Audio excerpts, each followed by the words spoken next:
దసరా ఉత్సవాల 6వ రోజు విజయవాడ ఇంద్రకీలాద్రిపై అమ్మవారు లలితా త్రిపుర సుందరీదేవి రూపంలో దర్శనమిస్తున్నారు. అధిష్టాన దేవతగా పంచాక్షరి మంత్రానికి అధినేతగా లలితా త్రిపుర సుందరీదేవి అవతారానికి పేరుంది. అలాగే త్రిమూర్తుల కంటే ముందుగా ఉన్న అవతారమైనందున త్రిపుర సుందరీదేవిగా అమ్మవారిని పిలుస్తారు. ఉగ్ర రూపంలో ఉన్న అమ్మవారిని శాంతింపచేయడంతో పాటు ఆమె శక్తులను హరించివేసేందుకు పరమశివుడు దుర్గమ్మ కూర్చునే సింహాసనంలో పవళిస్తాడు. శివునిపై కూర్చోగానే అమ్మవారి శక్తులు తగ్గి రౌద్ర స్వరూపం మాయమైందని పురాణాలు చెబుతున్నాయి. పరమశివునిపై ఆసీనురాలై అటు ఇటు లక్ష్మీదేవి, సరస్వతి, వింజామర్లతో సేవిస్తున్నట్లు లలితా త్రిపుర సుందరీదేవి రూపం కనిపిస్తుంది.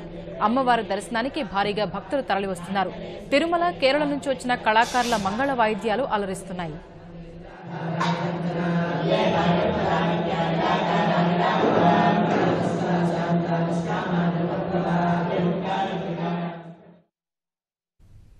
బెజవాడ కనకదుర్గమ్మ సౌభాగ్య ప్రధానిగా పెద్ద ముత్తైదువుల మహిళల్ని ఆశీర్వదిస్తోంది. దసరా ఉత్సవాలు జరుగుతున్న వేళ ఇంద్రకీలాద్రిపై అమ్మ ఆశీర్వాదం కోసం లక్ష కుంకుమార్చన కార్యక్రమం నిర్వహిస్తున్నారు. 2 గంటల పాటు సాగే పూజా కార్యక్రమం నేపథ్యం, అందులో పాల్గొంటున్న మహిళల అభిప్రాయాలను ఇప్పుడు చూద్దాం. బెజవాడ దుర్గమ్మ సన్నిధిలో దసరా ఉత్సవాల సందర్భంగా లక్ష కుంకుమార్చన కార్యక్రమం అత్యంత వైభవంగా జరుగుతోంది. ప్రతిరోజు మల్లికార్జున మహామండపంలో 3 విడతలుగా ఈ లక్ష కుంకుమార్చన కార్యక్రమాన్ని ఏర్పాటు చేశారు. ఈ అర్చన కార్యక్రమం ద్వారా మహిళలకు సౌభాగ్యం సిద్ధిస్తుందని చెప్పేసి పురాణాలు చెప్తున్నాయి. ఈ పూజలో పాల్గొన్నటువంటి మహిళలు కొందరు మనతో పాటు ఉన్నారు. చెప్పండి, పూజ ఎలా జరుగుతోంది, మీరేమనుకుంటున్నారు పూజ గురించి? చక్కగా అందరూ దర్శనానికి ప్రతిదీ 500 రూపాయలు, 300 విడివిడిగా పెట్టడం వల్ల అందరికి అనుకూలంగా ఉన్నది.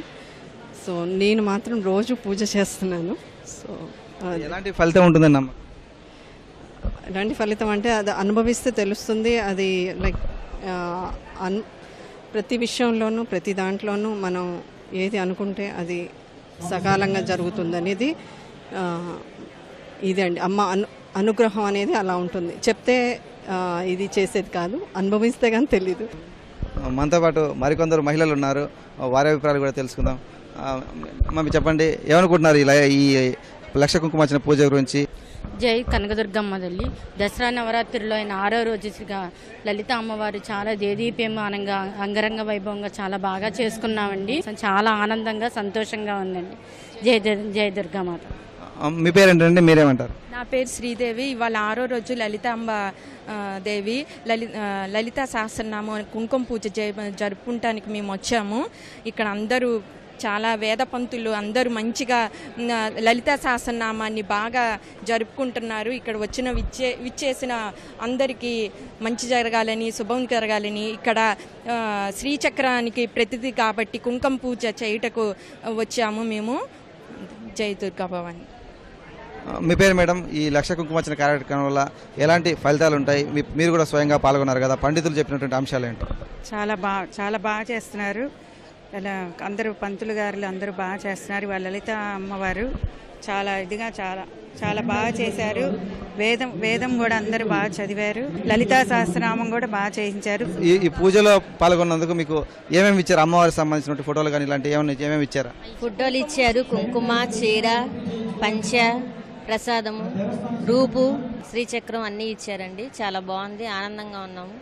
చాలా బాగుంటుందండి. కార్యక్రమాలన్నీ బాగా చేస్తున్నారు. చాలా సంతోషంగా ఉంది. ప్రతి సంవత్సరం ఇలా చేయించుకుంటాం మేము. ఈ సంవత్సరం చాలా బాగా ఏర్పాటు చేశారు. ఇది అమ్మవారి సన్నిధిలో శ్రీచక్ర ప్రతిష్ఠ జరిగింది. గతంలో అమ్మవారు ఉగ్ర స్వరూపిణిగా, రౌద్ర స్వరూపిణిగా ఉండేవారు.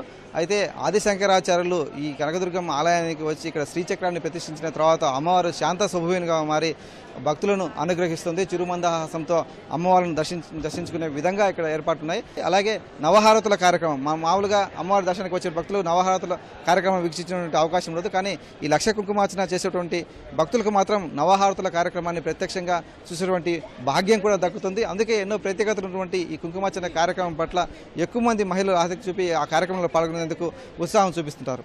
కెమెరామెన్ నాగేంద్రతో పూర్ణచంద్రశేఖర్, ఈటీవీ న్యూస్, విజయవాడ.